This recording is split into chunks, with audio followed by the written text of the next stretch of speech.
Released on August 4th, this fifth installment in the supernatural horror franchise is thankfully more suspenseful than the ridiculously absurdist nature of the foolishly titled previous installment, The Final Destination, which I reviewed here on Movie Night back in 2009. Certainly not for the faint of heart, this gruesome, unique style slasher is ostensibly nothing more than a high-budget snuff film. Once again, we're introduced to a whole new cast of meatbags to root for, as they pathetically attempt to cheat death himself. For those not familiar with the predictable plot of this franchise, the film starts with an intensely choreographed and graphic disaster that kills every character in the film. Luckily though, the entire scene is merely a premonition, and the characters are able to escape their fate.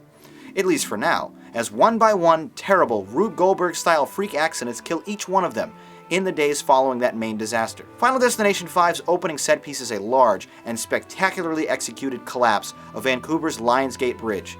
The scene's gory events and visuals are undeniably thrilling, and when compared to the campy, low-rent CGI effects from the previous films, surprisingly competent and impressive. A dark sense of suspense looms over every scene, which makes the film difficult to watch, but impossible to look away from. Each character is executed in new and inventive ways, causing even the most courageous of viewers to take stock of their surroundings, with a bit more hesitation and paranoia after viewing this film. With trepidation, the characters go about their lives. Every screw, every outlet, every tool is a tragic accident waiting to happen. I want you to tell me when this feels snug.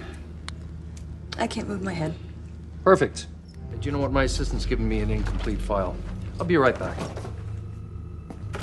Hold on, you're leaving?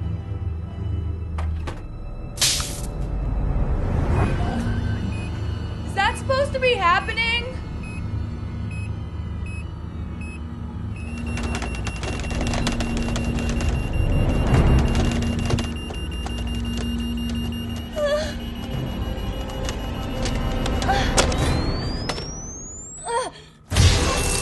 It makes you wonder if you'd even be safe in a padded room. Although, as one character posits, if death is going to come for me, I don't think it matters where I am. Series regular Tony Todd, who plays the creepy coroner, suspiciously well-versed on death's sick game, returns to the proceedings, lending a bit of credibility and continuity in this pentology that had quickly lost its way in the earlier movies.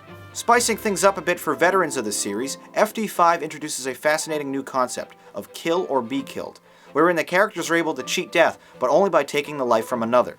Between the cringeworthy moments of mayhem, the ensemble cast does a pretty decent job in the acting and dialogue departments, bringing to life some believable performances and reactions in light of their bizarre circumstances.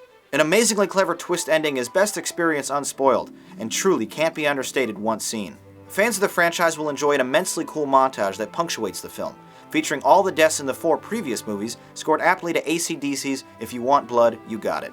At a brisk 92 minutes, this movie falls short in many areas, but it knows what it's trying to accomplish and swings for the fences, really quenching everyone's bloodlust. With the success of FD5 grossing nearly 4 times its $40 million budget, Warner Brothers has said 2 more sequels will be filmed back-to-back in the future, which is fine with me as I thoroughly enjoyed this movie. Final Destination 5. Inventive, gruesome, scary, and satisfying. Those were my thoughts. Now let's read some of yours from the YouTube comments.